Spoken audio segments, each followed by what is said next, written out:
के समय अधिनियम संख्या 4 अध्याय 8 धारा 137 17 फरवरी को लागू होता है। 3 दिन पहले भी हो जाता तो वैलेंटाइन डे मना लिया जाता। ठीक, उसके बाद 1 जुलाई 1882 को इन्फोर्स हो जाता है। कोई बात नहीं। तो ये तो आपने जनरल चीजें देख ली। फिर क्या देख लिया, 2 भागों में बटा हुआ, सैद्धांतिक पक्ष व्यवहारिक पक्ष। सैद्धांतिक पक्ष पे 2 चैप्टर, व्यवहारिक पक्ष पे 6 चैप्टर। ठीक है, जो 2 चैप्टर हैं वो धारा 1 से लेकर के 53 का तक। जो सैद्धांतिक वो व्यवहारिक पक्ष है या विशिष्ट पक्ष, वो धारा 54 से लेकर के 137 तक है, जिसमें 6 चैप्टर लिखे हुए हैं। अब इन दोनों चैप्टरों पे हम लोग थोड़ा सा चर्चा कर लेते हैं। आइए, सबसे पहले प्रारंभिक लिखा हुआ इस अधिनियम का प्रारंभ। ठीक है, प्रारंभिक में 4 धाराएं हैं। धारा 1, ठीक है, 1 2 3 4, एक एक करके देख लेते हैं। धारा 1 में क्या बताया गया है? धारा 1 में बताया गया है कि ये अधिनियम का नाम क्या होगा, इसका विस्तार क्या होगा, इसका प्रारंभ क्या होगा। तो इसका नाम क्या है? संपत्ति अंतरण अधिनियम 1882। इसका विस्तार के बारे में नहीं, बहुत कुछ साफ लिखा हुआ है। विस्तार पे समझिए भारत में कहां कहां लागू नहीं है, ये भारत में कहां कहां लागू नहीं है। अब मैप आप जरूर देखिएगा। ठीक है, हमारे सामने मैप रखा हुआ है, मैं देख रहा हूं। अरुणाचल प्रदेश, नागालैंड पे लागू नहीं है, पहाड़ी एरिया है, बॉर्डर का एरिया है। नागालैंड पे लागू नहीं है, अरुणाचल प्रदेश पे लागू नहीं है, सिक्किम पे लागू नहीं है। तीनों राज्य बिल्कुल आमने सामने ऊपर है। नागालैंड, अरुणाचल प्रदेश, सिक्किम। उसके बाद आ जाइए जम्मू कश्मीर पे लागू नहीं है। राज्य हो गए 4। उसके नीचे उतरेंगे तो आपको मिल जाएगा हिमाचल प्रदेश, हरियाणा और पंजाब। ठीक है, तो कितने राज्य हो गए? 7 राज्य इन पे लागू नहीं है। कौन कौन से? फिर से समझिए, नागालैंड, अरुणाचल प्रदेश, सिक्किम। उसके बाद है जम्मू कश्मीर। उसके नीचे उतरेंगे तो हरियाणा, पंजाब और हिमाचल प्रदेश, हरियाणा और पंजाब। तो पंजाब, हरियाणा, हिमाचल प्रदेश, जम्मू कश्मीर। उसके बाद सिक्किम, अरुणाचल प्रदेश और नागालैंड यहाँ पे लागू नहीं है। लेकिन ये अधिनियम जहाँ लागू नहीं है, ये अधिनियम जहां लागू नहीं है, वहां भी इसके जो जनरल प्रोविजन है, जो इसके सिद्धांत हैं, वहां भी लागू होते हैं। साम्य न्याय एवं सद्विवेक के आधार पे। किस पे? साम्य न्याय एवं सद्विवेक के आधार पे वहां भी इसके प्रोविजन लागू होते हैं। किस केस में कहा गया? NL लोधी के केस में कहा गया। NL लोधी के केस में कहा गया कि जहां पे इसके प्रोविजन लागू नहीं है, वहां पे भी साम्य न्याय एवं सद्विवेक के आधार पे ये लागू होता है। किस केस में कहा गया? NL लोधी बनाम नर्मदा भाई। NL लोधी बनाम नर्मदा भाई के केस में कहा गया, वहां पे भी ये लागू होता है। 1953 सुप्रीम कोर्ट में, ध्यान रखिएगा। यानी ये NL लोधी बनाम नर्मदा भाई 1953 सुप्रीम कोर्ट के केस में कहा गया कि जो 7 राज्य हैं जहां ये लागू नहीं है, वहां भी साम्य न्याय एवं सद्विवेक के आधार पे लागू है। ठीक, धारा 2 रिपील है। धारा 2 कहता है कि बहुत सारे प्रोविजन को ये रिपील करता है। इसकी अनुसूची 1 को रिपील करता है। अनुसूची 1 मैं यहाँ नहीं लिखा हूँ, अनुसूची 1 में देख लीजिएगा। कुछ राज्य हैं, ठीक है, जैसे अवध प्रांत। अवध का कानून जो था, अवध में जो संपत्ति के अंतरण का कानून लिखा था, पंजाब में लिखा था। कुछ जो हेनरी थे, ठीक है, वहाँ के क्राउन है, ब्रिटिश महारानी, इन लोगों के आदेश आते थे संपत्तियों के अंतरण पे लागू होने वाले, उन सबको निरसित कर दिया गया धारा 2 से। ठीक है, किससे? धारा 2 से निरसित कर दिया गया। उसके बाद धारा 3 पे आ जाइए, क्योंकि अब ये बिल्कुल समझिए कि शॉर्टकट में बनाना है वीडियो, तो बहुत डिटेल में मैं तो नहीं बता सकता हूँ, इतना समय नहीं, क्योंकि पूरे TPO को, ठीक है, पूरे TPO को 1 घंटे में अगर बताना हो तो कितना ज़्यादा बताया जा सकता है, आप लोग समझ सकते हैं। फिर भी मैं बहुत हद तक कोशिश कर रहा हूँ आप लोगों को बताने के लिए, और 50% का दावा के साथ कहता हूँ, 50% से कम क्वेश्चन इससे नहीं फंसेंगे इस वीडियो से, पूरी तरह से दावा के साथ कहता हूँ। हाँ, आप लोग चैनल को जरूर सब्सक्राइब कर लीजिएगा, नए हैं तो, और पुराने हैं तो पुरानी बात याद रखिएगा। ठीक है, जरूर उस काम को कर लीजिएगा। अगर कहिए तो मैं 1 सेकंड रुक जाऊं, आप लोगों को काम पूरा कर लीजिए। मैं रुक गया हूं।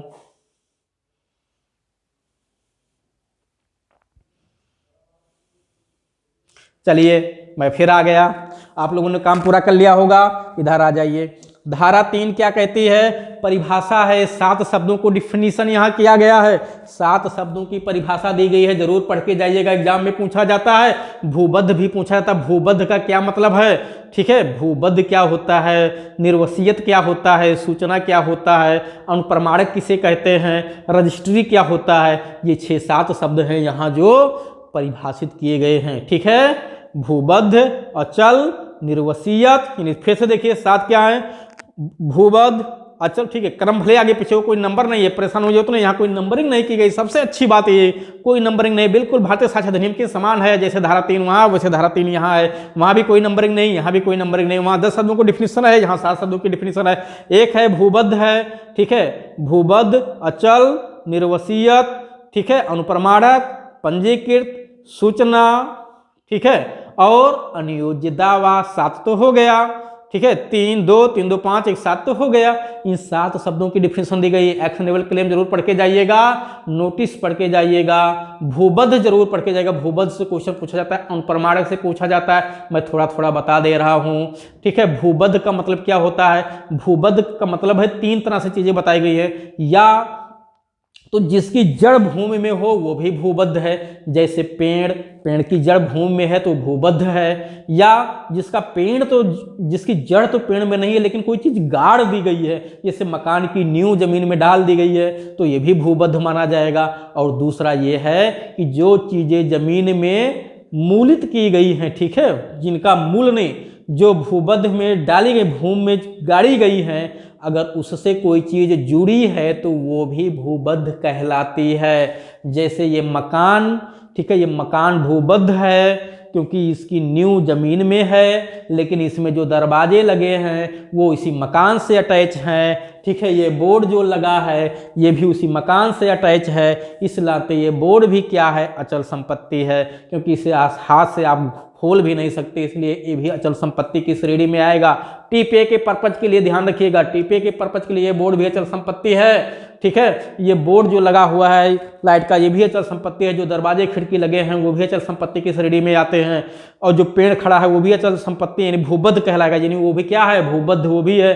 तो पेड़ भी भूबद्ध है, मकान भी भूबद्ध है, और मकान से जुड़े हुए खिड़की दरवाजे भी भूबद्ध हैं। क्यों? क्योंकि वो मकान से जुड़े हुए हैं।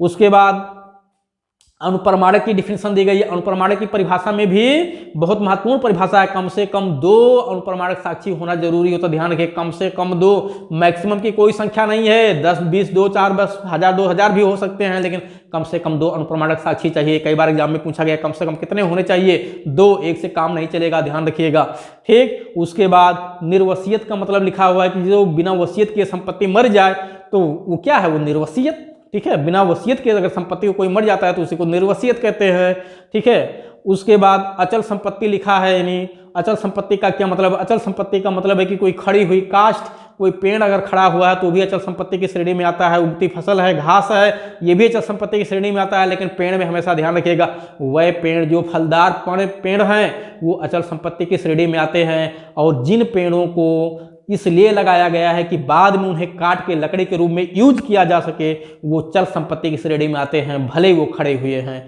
वो चल संपत्ति की श्रेणी में आते हैं। जैसे सागौन हो गया, शीशम हो गया, ठीक है, सागौन हो गया, शीशम हो गया, साखू हो गया, ये सब कैसे पेड़ है? ये सब चल संपत्ति में आते हैं। लेकिन इमली भी ध्यान रखिएगा, इमली का पेड़ भी है तो फलदार, लेकिन वो चल संपत्ति की श्रेणी में आता है। क्यों? क्योंकि इमली का पेड़ इसलिए लगाया जाता था जिससे उसको कोयला बनाया जा सके। भाई पुराने समय में इमली के पेड़ से कोयला बनाया जाता था, खड़े खड़े पेड़ में आग लगा दी जाती थी और कोयला बन जाता था वो, ठीक है। लेकिन आम का पेड़ हो गया, महुआ का पेड़ हो गया, जामुन का पेड़ हो गया, ठीक है, बड़हर का पेड़ हो गया, ये सब अचल संपत्ति में आते हैं। क्यों? क्योंकि इनका उद्देश्य फल लेना है, इनको काट के लकड़ी के रूप में यूज करना नहीं है। तो इस तरह से परिभाषा है। नोटिस की भी परिभाषा पढ़ लीजिएगा। नोटिस का मतलब या तो आपको रियल पता हो, या तो आपको पता करने का कारण, उन्हें विश्वास करने का कारण है तो भी पता हुआ माना जाता है कि आपको जानकारी है, ठीक है। आगे आइए, अब परिभाषा को, जो और परिभाषा बची उसको आप लोग देख लीजिएगा। हम लोग धारा 3 पे चलते हैं, वो धारा 4 पे। धारा 4 बैसाखी है इस अधिनियम का। धारा 4 इस अधिनियम की बैसाखी है भाई, 2 बैसाखी हैं, दोनों पैर इसके नहीं हैं। जब कभी संपत्ति अंतरण की बात की जाएगी तो उसका रजिस्ट्रीकरण की बात की गई ना, कि कोई जमीन बेचोगे, अगर चल संपत्ति बेचोगे, आप बैनामा लिखोगे तो पंजीकरण कराना पड़ेगा कि नहीं? रजिस्ट्री करानी पड़ेगी ना। तो ये रजिस्ट्री करने के लिए रजिस्ट्री होगी कैसे, यहाँ नहीं बताया गया है। वो धारा 4 यही बैसाखी है। ये कहती है भारतीय पंजीकरण अधिनियम 1908, ठीक है, भारतीय पंजीकरण अधिनियम 1908 जो है उस 1908 यहाँ लागू हो जाएगा। रजिस्ट्री कैसे होती है, कितने लोग होने चाहिए, कितने फोटो होने चाहिए, कैसे साइन होगा, वो वहाँ लागू होगा। दूसरी बैसाखी ये है कि जो अपनी संपत्ति बेचेगा, क्या वो बेचने के लिए कॉम्पिटेंट नहीं होना चाहिए? क्या माइनर व्यक्ति अपनी संपत्ति बेच पाएगा? नहीं भाई, बेचने के लिए सक्षम होना चाहिए, संपत्ति के हकदार होना चाहिए। तो सक्षम किसे कहते हैं? जिसकी एज 18 वर्ष की पूरी हो गई हो, सहमति स्वतंत्र हो, ठीक है, उस मामले में प्रतिफल हो, उद्देश्य विधिपूर्ण हो, वही तो सहमति होगी वहीं पे। तो वो सहमति के लिए, सक्षमता के लिए संविदा अधिनियम को ट्रांसफर करती है। तो धारा 4 बैसाखी है इस अधिनियम की, यानी ये पूरा टीपीए 2 बैसाखी पे टिका हुआ है। एक है भारतीय पंजीकरण अधिनियम 1908 और दूसरा है भारतीय संविदा अधिनियम 1872। ये 2 बैसाखी हैं। जहां कहीं इस अधिनियम में सक्षमता की बात आएगी तो वो संविदा अधिनियम से निर्धारित होगी, और संविदा की बात आएगी, संविदा कैसे की जाएगी, तो संविदा अधिनियम से लागू होगी, और जहां कहीं पंजीकरण की बात आएगी वहां पंजीकरण अधिनियम लागू होगा। तो इस तरह से आपने अध्याय 4 समझ लिया। अब आ जाइए अध्याय 2 के बारे में। जो सिद्धांत बताए गए हैं वो क्या सिद्धांत है जो इस अधिनियम के साथ साथ, ठीक है, अन्य विशेष विधियों पे भी लागू होते हैं? आइए देखते हैं। सबसे पहले कहा गया संपत्ति के अंतरण की परिभाषा बताई गई है। ये खैर कोई खास सिद्धांत नहीं है, ये बहुत खास सिद्धांत नहीं, कुछ सिद्धांत हैं। संपत्ति के अंतरण की परिभाषा बताइए। संपत्ति का अंतरण कौन कर सकता है, कैसे किया जाएगा? तो कह रहे हैं कोई भी व्यक्ति, ठीक है, एक कोई भी व्यक्ति संपत्ति को किसी अन्य व्यक्ति को, यानी एक व्यक्ति दूसरे व्यक्ति को या स्वयं अपने को भी अंतरित कर सकता है, ठीक है, यानी हम किसी संपत्ति को अपने आप को भी अंतरित कर सकते हैं। हम ही अंतरणकर्ता और हम ही क्रेता भी हो सकते हैं, लेकिन कब? 2 अलग अलग हैसियत में, ठीक, 2 अलग अलग हैसियत में एक ही व्यक्ति विक्रेता और क्रेता दोनों हो सकता है। तो अंतरण, संपत्ति के अंतरण की परिभाषा धारा 5 में दी गई है, ठीक है। यह सिद्धांत यहां बहुत ज्यादा नहीं सही है। अगला है क्या अंतरित किया जाएगा। धारा 6 बहुत महत्वपूर्ण है एग्जाम के लिए, 5 भी महत्वपूर्ण है, ध्यान रखिएगा। संपत्ति के अंतरण की परिभाषा भी बहुत महत्वपूर्ण है, इसके 2 पैराए हैं। अंतरण में यहां बताया गया है कि अंतरण विधि व्यक्ति के द्वारा भी किया जा सकता है या नहीं, तो धारा 5 जरूर पढ़ के जाइएगा एग्जाम में। धारा 6 देखिए लिखता है क्या अंतरित नहीं किया जाएगा, क्या अंतरित नहीं किया जाएगा बताया गया है, ठीक है। क्या अंतरित किया जाएगा लिखा है, बताया गया क्या अंतरित नहीं किया जाएगा। जैसे भावी संपत्ति, हमको वसीयत में कोई संपत्ति वसीयत हमारे नाम की गई है, तो क्या हम उसको बेच सकते हैं? जब तक वो हमारे पक्ष में प्रभावी ना हो जाए वसीयत, तब तक हम उसको ट्रांसफर नहीं कर सकते। क्यों? क्योंकि वो एक संभावना है अभी, ठीक है। इसी तरह से जो है उत्तराधिकार में जो संपत्ति हमें मिलना है वो एक संभावना है, ठीक है, वो एक संभावना है। उत्तराधिकार में जो संपत्ति हमें मिलना है कल, उसको आज हम ट्रांसफर नहीं कर सकते हैं। तो यहाँ उन संपत्तियों की लिस्ट बताई गई है क्या ट्रांसफर नहीं किया जा सकता।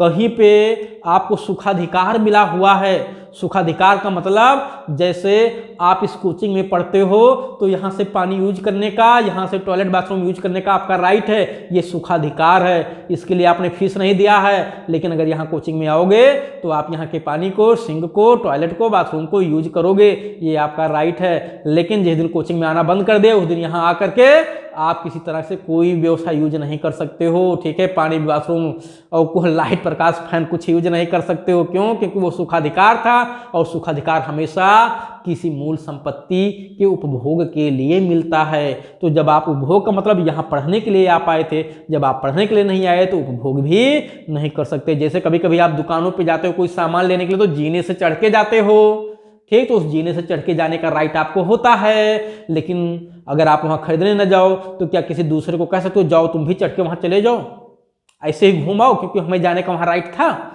तो सुखाधिकार का अंतरण सेपरेट नहीं किया जा सकता, सेपरेट नहीं किया जा सकता। हाँ, अगर कोचिंग में फीस आपने दिया और अपनी जगह किसी दूसरे को कह दिया कि सर जी इनको पढ़ा दीजिए, हम नहीं पढ़ेंगे उसी फीस में, मैंने कहा ठीक है मैं पढ़ा दूंगा, तो वो यहाँ आएगा तो वो भी लैट्रिन बाथरूम सब यूज करेगा, सुखाधिकार उसे भी मिल जाएगा। तो सुखाधिकार कभी सेपरेट अंतरण नहीं होता है, मूल संपत्ति के साथ ट्रांसफर किया जाता है।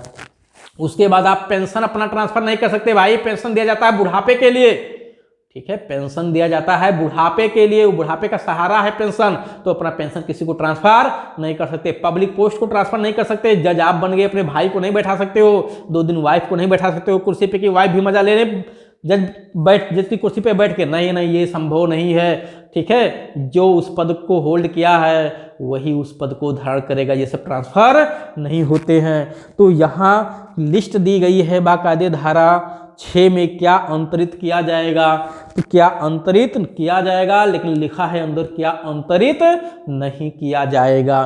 तो क्या अंतरित नहीं किया जाएगा, ये लिस्ट जरूर पढ़ के जाइएगा, बहुत महत्वपूर्ण है, ठीक है। भावी भरण पोषण का अधिकार, भावी भरण पोषण का अधिकार जो भविष्य में आपको मिलना है उसको भी ट्रांसफर नहीं कर सकते हो भाई, क्योंकि मिलना है, अभी मिला कहाँ, नहीं भी तो मिल सकता है, तो उसका भी ट्रांसफर नहीं कर, पढ़ लीजिएगा। धारा 7 बताती है संपत्ति अंतरण करने के लिए सक्षम कौन सा व्यक्ति है। तो ये जो भावी ये क्या अंतरित नहीं किया जाएगा, ये चाहे इस अधिनियम के तहत अंतरण हो, चाहे किसी विशेष स्थानीय विधि के तहत अंतरण किया जा रहा हो, वहाँ भी आप लोग पद अंतरित नहीं कर सकते। उत्तराधिकार में जो संपत्ति मिलना है, अभी मिला नहीं, उसका भी ट्रांसफर नहीं कर सकते, ठीक है। ये सिद्धांत हैं, ये यहाँ भी लागू होंगे और यहाँ से भिन्न विषयों पे भी लागू होंगे। फिर आ जाइए अंतरण करने के सक्षमता, ये सक्षमता हर जगह लागू होता है, या तो आप अंतरित संपत्ति के स्वामी हो, या तो आप अंतरित संपत्ति के स्वामी हो यानी उसके मालिक हो, या अगर स्वामी नहीं हो तो जो स्वामी है उसने प्राधिकृत किया हो आपको और उस संपत्ति के आप हकदार हो, तो या तो आप संपत्ति के स्वामी हो या स्वामी की तरफ से प्राधिकृत हो, तभी अंतरण कर सकेंगे। ये ना केवल इस अंतरणों पे लागू है बल्कि माल विक्रय अधिनियम में भी, अगर आप अपना गेहूं किसी को बेच रहे हो तो गेहूं आपका होगा तभी ना बेच पाओगे, कि पता चला किसी दूसरे का गेहूं, दूसरे का आलू, दूसरे की सब्जी, दूसरे की दुकान आप जाके बेच दिए, बड़ी अच्छी बात है। अगर कोई दूसरा बेचने लगे तब तो फिर जिसका है वो बेचने ही नहीं पाएगा, बड़ी अव्यवस्था फैल जाएगी। तो ये नियम न केवल यहाँ लागू होता है बल्कि यहाँ से भिन्न विषयों पे भी लागू होता है। धारा 7 बहुत महत्वपूर्ण है, ठीक है। उसके बाद अंतरण का प्रभाव धारा 8 बताती है, ये अंतरण का प्रभाव यहाँ भी अंतरण करोगे तब भी लागू होगा और यहाँ से भिन्न भी अंतरण करोगे तब भी लागू होगा। क्या है, अगर आप अपनी गाय बेचते हो किसी को तो पगहा नहीं दोगे, पगहा भी तो जाएगा साथ में कि खोल के रख लोगे उसको। हाँ भाई, लोहे की जंजीर, चांदी की जंजीर, सोने की जंजीर लगाया हो तो निकाल के रख लो, ठीक है, लेकिन कुछ तो बांध के देना पड़ेगा। कोई मशीनरी सामान ट्रांसफर करते हो तो उसके रिंच वगैरह तो दोगे कि नहीं दोगे, जो उसके लिए जरूरी हैं, जो उसके साथ आते हैं, ठीक है। अगर आप किसी को घर ट्रांसफर करोगे तो क्या खिड़की दरवाजा निकाल लोगे, जो लगा है वो तो जाएगा ना। तो जब तक पक्षकार आपस में कोई ऐसी संविदा ना करें कि हम निकाल लेंगे, तब तक वो दरवाजा खिड़की भी साथ में जाएगा, वो गाय वो भैंस भी जाएगी, उसके साथ वो पगहा भी जाएगा, ठीक है, वो रस्सी भी साथ में जाएगा। तो ये अंतरण का प्रभाव धारा 8 बताता है। ये अंतरण चाहे यहाँ हो रहा हो और चाहे किसी अन्य विधि के साथ भागीदारी अधिनियम के तहत हो रहा हो, सुखाधिकार अधिनियम में हो रहा हो, माल विक्रय अधिनियम में हो रहा हो, हर विधि में जहाँ कहीं संपत्ति के अंतरण की बात की गई होगी, ठीक है, सब जगह ये नियम लागू होता है। उसके बाद धारा 9 में अंतरण का ढंग बताया गया। ढंग का मतलब संपत्ति के अंतरण चाहे लिखित करो चाहे मौखिक करो, जब तक कहीं स्पष्ट रूप से ना लिखा गया हो कि संपत्ति का अंतरण लिखित रूप में होगा, तब तक आप लिखित भी कर सकते हो, मौखिक भी कर सकते हो। ये धारा 9 संविदा अधिनियम की धारा 9 के समान है। संविदा अधिनियम की धारा 9 भी यही बात कहती है कि संविदा लिखित मौखिक हो सकती है, जब तक कहीं स्पष्ट रूप से ना कहा गया हो कि लिखित होना जरूरी है। आइए धारा 10 पे अंतरण पे प्रतिबंध। अगर हम अपनी जमीन किसी को बेच दें तो क्या उसके अंतरण पे प्रतिबंध लगा देंगे? हम अगर अपनी जमीन किसी को बैनामा कर दें तो क्या हम उसमें ये लिख सकते हैं कि तुम ये जमीन किसी और को बेच नहीं पाओगे? नहीं, अगर ऐसी शर्त लगा दिए तो शर्त शून्य हो जाएगी, अंतरण प्रभावी हो जाएगा। जब हम अपनी संपत्ति किसी को एब्सोल्यूटली ट्रांसफर कर देते हैं तो उसके अंतरण करने के राइट पे कोई रोक नहीं लगा सकते हैं, पूर्ण रोक नहीं लगा सकते, सीमित रोक लगा सकते हैं। जैसे मैंने कह दिया भाई मैं अपना मकान बेचूंगा तो आपको, लेकिन जब कभी भविष्य में इसको बेचना होगा तो इस फला व्यक्ति को मत बेचिएगा, ठीक है। इस एक मतलब अगर जब निश्चित एक सर्टेन पार्ट पे रोक लगा दें, एक निश्चित इस गांव के लोगों को मत बेचिएगा, इस समुदाय के लोगों को मत बेचिएगा, तो ये शर्त मान्य हो जाती है। लेकिन हम ऐसा प्रतिबंध नहीं लगा सकते कि एक निश्चित व्यक्ति को ही बेच सकते हो, ठीक है, केवल इस गांव के लोगों को ही बेच सकते हो, बाकी किसी और को नहीं बेच सकते हो, ऐसा प्रतिबंध नहीं लगा सकते। यानी प्रतिबंध सीमित प्रतिबंध है तो मान्य है, नहीं तो अंतरण की अगर हम अपनी संपत्ति बेच दे किसी को और उस पर कोई ऐसा प्रतिबंध लगाते हैं जो एब्सोल्यूट प्रतिबंध है, किसी को आप ट्रांसफर नहीं कर सकते, तो ये प्रतिबंध शून्य हो जाएगा। और धारा 11 कहती है कि जब हम अपनी संपत्ति किसी को ट्रांसफर करें तो उसके उपभोग करने के राइट पे हम बताने वाले नहीं हैं कुछ कि कैसे इसका यूज करोगे। रात में घर में मत सोना, दिन में सोना। अगर हम अपनी मकान किसी को बेचें तो क्या उसके उपभोग करने के राइट पे प्रतिबंध लगा सकते हैं कि मकान में तुम अपने बच्चों के साथ नहीं रह सकते हो, मकान में रात में नहीं सो सकते हो, मकान में अपने नातेदारों को नहीं बुला सकते हो। भाई वो अब वो ओनर है, वो जैसा चाहे वैसा यूज करे, हम उसके यूज करने पे प्रतिबंध नहीं लगा सकते हैं। हाँ, जैसे पट्टा वगैरह करने पे प्रतिबंध हो जाते हैं, ठीक है। तो ये धारा 11 हो गया।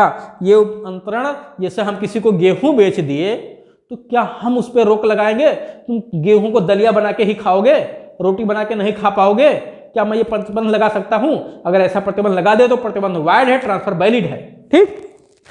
धारा 12 पे आ जाइए। दिवाला होने पे समापन। अगर हम अपनी संपत्ति किसी को बेच दें, कहने कि तुम दिवालिया हो जाओगे तो संपत्ति वापस आ जाएगी, ये अंतरण शून्य है, वो शर्त शून्य हो जाएगी। भाई वो दिवालिया हो गया, संपत्ति जहां जाए वहां जाए, हमसे क्या मतलब है। अगर हम अपनी संपत्ति बेच दें तो ऐसी शर्त नहीं लगा सकते, ठीक है, कि अगर तुम दिवालिया हो गए तो संपत्ति फिर मेरे पास वापस आ जाएगी, नहीं, ठीक है, ये शर्त शून्य हो जाएगी। धारा 12, ठीक है, चाहे इस अधिनियम की हो या किसी भी अधिनियम के तहत ट्रांसफर हो। उसके बाद धारा 13, आजाद व्यक्ति के फायदे के लिए अंतरण। आजाद व्यक्ति का मतलब होता है ऐसा व्यक्ति जो अभी गर्भ में भी नहीं आया है, ऐसा व्यक्ति जो अभी गर्भ में भी नहीं आया है, ऐसे व्यक्ति को कहते हैं आजाद व्यक्ति, ठीक है। जो गर्भ में आएगा उसको भी संपत्ति बेच सकते, जैसे मैंने कहा कि ये संपत्ति मैं आपके होने वाले बच्चे को बेच रहा हूं, ठीक, तो बेच सकता हूं। बात समझा गया। अजात व्यक्ति का मतलब है जो बच्चा अभी गर्भ में ना आया हो। अनबॉर्न पर्सन यहां लिखा हुआ है, अनबॉर्न पर्सन अजात व्यक्ति, ठीक है, जो अभी गर्भ में ना आया हो, ऐसे व्यक्तियों को भी संपत्ति ट्रांसफर की जा सकती है। लेकिन अब वो संपत्ति जब ट्रांसफर करेंगे धारा 13 में तो उसको मिलेगी कब? जब वो जीवित पैदा हो जाएगा। ध्यान रखिएगा, जब वो जीवित पैदा हो जाएगा तब उसका हित निहित हो जाएगा उसमें। संपत्ति तो तुरंत नहीं मिलेगी, जब मेजर होगा तब मिलेगी, लेकिन हित उसका निहित हो जाएगा। अगर वो बच्चा जीवित पैदा होने के बाद मर जाए तो उस बच्चे के उत्तराधिकारियों को संपत्ति चली जाएगी, वापस नहीं आएगी। लेकिन मैं ट्रांसफर कर दूं और ये कह दूं, किसी बच्चे को मैं ट्रांसफर कर दूं और ये कह दूं कि ये बच्चा जब जीवित पैदा होगा तब संपत्ति में, बच्चा जब पैदा होगा तो मिलेगा, ठीक है। अगर बच्चा जीवित पैदा होने से पहले मर जाए तो संपत्ति फिर मेरे पास वापस आ जाएगी, संपत्ति मेरे पास फिर वापस आ जाएगी। तो अजात व्यक्ति को भी संपत्ति ट्रांसफर किया जा सकता है, लेकिन उस संपत्ति में उस अजात व्यक्ति का हित निहित तब होगा जब वो जीवित पैदा हो जाए। अगर जीवित पैदा होने से पहले मर जाता है तो यानी जैसे मरा हुआ पैदा हो या गर्भपात हो जाए, ठीक है, तो वो संपत्ति वापस चली जाती है। तो यानी जीवित पैदा होने पे उसमें हित निहित हो जाएगा, ये बात बताई गई है। धारा 20 में बहुत महत्वपूर्ण है, नोट कर लेना। धारा 20 बहुत महत्वपूर्ण है, नोट कर लेना कि आजाद व्यक्ति के पक्ष में किया गया अंतरण कब निहित हो जाता है? जब वो जीवित पैदा हो जाए। धारा 20 और आजाद व्यक्ति के पक्ष में अंतरण किया जा सकता है कि नहीं? किया जा सकता है। धारा 13, भाई धारा 13 में किया जा सकता है, लेकिन निहित कब होगा? जब वो जीवित पैदा हो जाए, ये धारा 20 कहती है। फिर आइए, ठीक है, धारा 14 पे आ जाइए। शाश्वतता के विरुद्ध अंतरण, यानी किसी संपत्ति को एक बहुत लंबे समय तक अपनी इच्छा के अनुसार अंतरण नहीं किया जा सकता है। शाश्वतता के विरुद्ध नियम, ये नियम बहुत लागू होता है, याद रखिएगा, ठीक है। अब पूछा बहुत जाता है एग्जाम में। धारा 14 शाश्वतता के विरुद्ध नियम। 17 है संचयन का सिद्धांत। संचयन का सिद्धांत का मतलब है कि संपत्ति को कुछ समय के लिए उसको होल्ड करके रखना, उसके लाभ को रखना, बाद में जब वो मेजर हो जाए तो उसे ट्रांसफर कर देना, याद रखना संचयन का सिद्धांत। उसके बाद धारा 19 और 21 है निहित हित और समाश्रित हित, बहुत पूछा जाता है। निहित हित कौन सी धारा है? धारा 19, ठीक है, 19, ठीक, निहित निहित हित निहित 19, ठीक ना 2 बार आ रहा है, याद रखना। उसके बाद 21 में क्या है? समाश्रित हित। निहित हित का मतलब होता है संपत्ति में आपका हित विजिटेड हो गया, और जब निहित हित होता है तो वो संपत्ति ट्रांसफर किए जाने योग्य होता है, उत्तराधिकार योग्य होता है, उसकी कुर्की कराई जा सकती है, उसको विक्रय कराया जा सकता है। लेकिन जो समाश्रित हित होता है वो जब तक आपको मिल ना जाए तब तक वो शून्य हो सकता है। समाश्रित हित में संपत्ति में कोई अधिकार नहीं होता है, समाश्रित हित में संपत्ति में कोई अधिकार नहीं होता है, लेकिन निहित हित में आपका हित निहित हो जाता है। तो धारा 19 और 21, ठीक है, 21 में यानी समाश्रित हित में संपत्ति का ना तो ट्रांसफर हो सकता है, ना विक्रय हो सकता है, कुछ भी नहीं हो सकता, ना तो वो भी आप उसको वो उत्तराधिकारियों को जा सकती है, नहीं कुछ नहीं जा सकती जब तक आप में ना निहित हो। ठीक है, निहित हित एक कदम आगे होता है। जैसे बच्चा जीवित पैदा हो गया तो वो संपत्ति का हकदार हो गया, अब वो चाहे मरे और चाहे ना मरे। ठीक है, उसके बाद है धारा 25, ठीक है, सशर्त अंतरण। धारा 25 क्या है? सशर्त अंतरण, कंडीशनल अंतरण। कंडीशनल अंतरण किया तो जा सकता है, लेकिन कोई कंडीशन ऐसी नहीं लगाई जा सकती जो संविदा अधिनियम की धारा 23 का वायलेशन कर रही हो। ठीक है, संविदा अधिनियम की धारा 23 का वायलेशन कर रही हो, ऐसी कोई शर्त नहीं लगाई जा सकती। धारा 25 पे धारा 23 लिख लेना ऋग्वेद। ठीक है, संविदा अधिनियम की बिल्कुल सेम वैसी है धारा 23 जैसा। पूछा जाता है कंडीशनल ट्रांसफर कौन सी धारा है? धारा 23, याद रखना। वो धारा 25 यहाँ पे है कंडीशनल ट्रांसफर। उसके बाद 26 और 29 पूर्वभावी शर्त, उत्तरभावी शर्त, इसको कहते हैं धारा 26 और 29 को कि ये धारा जो है संपत्ति के अंतरण को प्रोत्साहित करती है और अहस्तांतरण को हतोत्साहित करती है। यानी निहित होने को उत्साहित करती है और निर्हित होने को हतोत्साहित करती है। मकसद कुल मिला के एक ही है। ठीक है, पूर्वभावी शर्त, उत्तरभावी शर्त, यानी ऐसी शर्त जो संपत्ति के ट्रांसफर होने से पहले पूरा होना जरूरी हो। जैसे मैंने कहा ये संपत्ति मैं आपको बेच तो रहा हूँ, लेकिन ये आप में तभी निहित होगी जब आपके पिता की मौत हो जाएगी। ठीक है, आपके पिता की जब मौत हो जाएगी तभी ये संपत्ति आपको मिलेगी। तो इसमें अब मौत होना जरूरी है, तभी वो संपत्ति आप में जाएगी, अन्यथा नहीं जाएगी। मैंने कह दिया कि ये संपत्ति मैं आपको ट्रांसफर तो कर रहा हूँ, लेकिन तब जब मैं हाई स्कूल पास हो जाऊँ। यानी अगर मैं हाई स्कूल पास हो गया तो मैं ये संपत्ति आपको बेच रहा हूँ, लेकिन आपको मिलेगी तभी जब मैं हाई स्कूल पास हो जाऊँगा तब। ठीक, तो जैसे किताब देखते ना, बच्चे क्या करते थे छोटे में, किताब बेच देते थे। तो जैसे मैंने कहा मैं हाई स्कूल में था, ठीक है, मेरा छोटा वाला बच्चा मुझसे कोई दूसरा गाँव का पड़ोस का बच्चा मांग रहा था किताब के, साहब मुझे किताब दे दो। मैंने कहा किताब दे तो देंगे, ठीक है, लेकिन जब मैं पास हो जाऊंगा तब। तो देने की संविदा तो हो गई, मैंने दे दिया उसे, लेकिन जब मैं पास हो जाऊंगा तभी उसमें निहित होगा, जब मैं पास नहीं होगा तो निहित नहीं होगा। तो यहाँ शर्त क्या है? ये शर्त पहले पूरी हो कि मैं पास हो जाऊं तब संपत्ति उसमें जाएगी। इसी को कहते हैं पूर्वभावी शर्त, यानी पूर्व की शर्त। एक होता है उत्तरभावी शर्त, ऐसी शर्त जो संपत्ति के बनाए रखने के लिए जरूरी हो, संपत्ति के बनाए रखने के लिए जरूरी। जैसे मैंने कहा ये संपत्ति मैं आपको ट्रांसफर तो कर दिया हूँ, लेकिन अगर खा मर गया तो संपत्ति वापस आ जाएगी मेरे पास। तो जिस दिन खा मर जाएगा उस दिन संपत्ति मेरे पास वापस आ जाएगी। ठीक, जैसे मैंने का को अंतरित कर दिया और मैंने कहा कि अगर आपके उत्तराधिकारी, अगर आप मेरे जीवित रहते हुए मर गए तो संपत्ति मुझे मिल जाएगी, तो मुझे आ जाएगी। ठीक, वापस आ जाइए। तो ये हो गया धारा 25, 26, 29 पूर्वभावी शर्त, 29 से उत्तरभावी शर्त। ये सिद्धांत जरूर याद करके जाइएगा, रट के जाइएगा, बहुत महत्वपूर्ण है। और चैनल को जरूर सब्सक्राइब कर लीजिए, अगर बीच में जुड़ रहे हैं तो लाइक शेयर कमेंट जरूर करते रहिए, भूलिए मत। ठीक है, 27 त्वरण का सिद्धांत है, इसको कहते हैं एक्सेलरेशन, थ्योरी ऑफ एक्सेलरेशन। त्वरण का सिद्धांत, त्वरण का मतलब होता है जल्दी। भाई आप टिकट लेने के अगर 4 लोग लाइन में लगे हुए हो, तो 4 लोग लाइन में लगे हो तो चौथे नंबर पे आपका नंबर आएगा अगर आप 4 के पीछे हो, लेकिन बीच में से 2 हट जाएं तो तुरंत आप कूद के आगे पहुंच जाओगे कि नहीं। तो इसी को कहते हैं त्वरण का सिद्धांत। ठीक है, जैसे मैंने का को संपत्ति अंतरण किया, खा को अंतरित कर दिया, गा को कर दिया, मैंने घा के पक्ष में अंतरण कर दिया। मैंने कहा पहले संपत्ति का मर जाएगा तो खा को मिलेगा, खा मर जाएगा तो गा को मिलेगा, गा मर जाएगा तो घा को ट्रांसफर हो जाएगा। मैं एक संपत्ति एक ही बार में 4 लोगों को ट्रांसफर कर सकता हूं, इस शर्तों के साथ कि पहले मैं संपत्ति का को दे रहा हूं, जब का मरेगा तब खा को, जब खा मरेगा तो गा को चली जाएगी, गा मरेगा तब घा को चली जाएगी। आप जरा देखिए, का को मैंने ट्रांसफर कर दिया, अब घा के पास कब आएगी? जब का मरे, खा मरे, गा मरे। ये खा और गा दोनों पहले ही मर गए हैं, का के पास अभी है, का जैसे ही मरेगा संपत्ति तुरंत कूद के यहाँ पहुंच जाएगी। इसी को कहते हैं त्वरण का सिद्धांत, एक्सिलरेशन, ठीक है, थ्योरी ऑफ एक्सिलरेशन। ये एक्सिलरेशन, ठीक है, एक्सिलरेशन, ठीक है।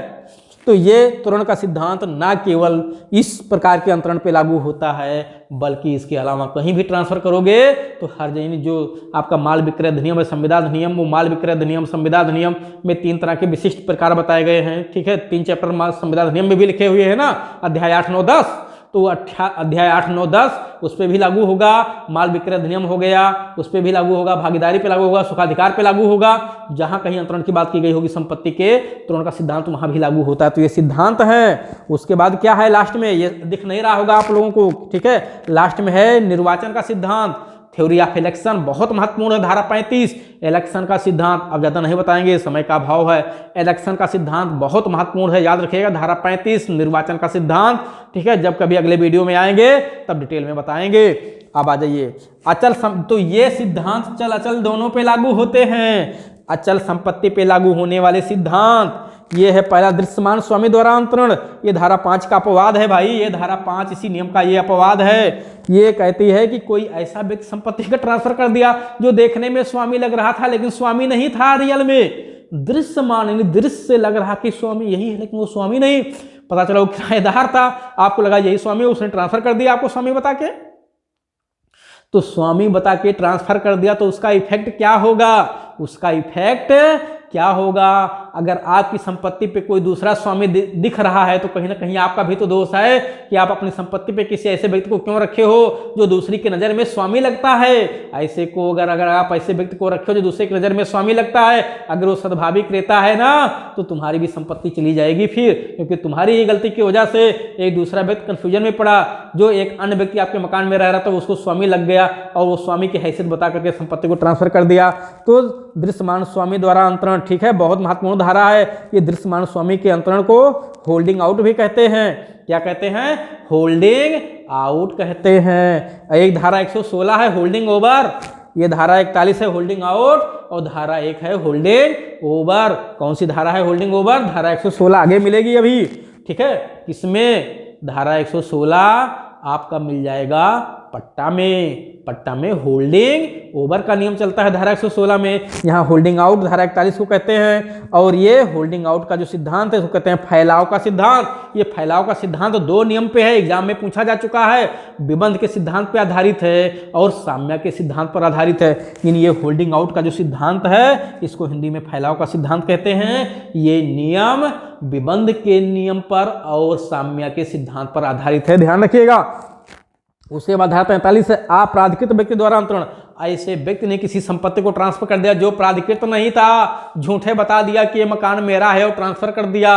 अगर ये कह के कि मकान मेरा है ट्रांसफर कर दिया, जिसने खरीद लिया कुछ नहीं मिलेगा भाई, कुछ नहीं मिलेगा। लेकिन वो वेट कर रहा था, संविदा को खंडित नहीं किया और वो संपत्ति कुछ दिन बाद उसकी हो गई तो अब बेचना पड़ेगा।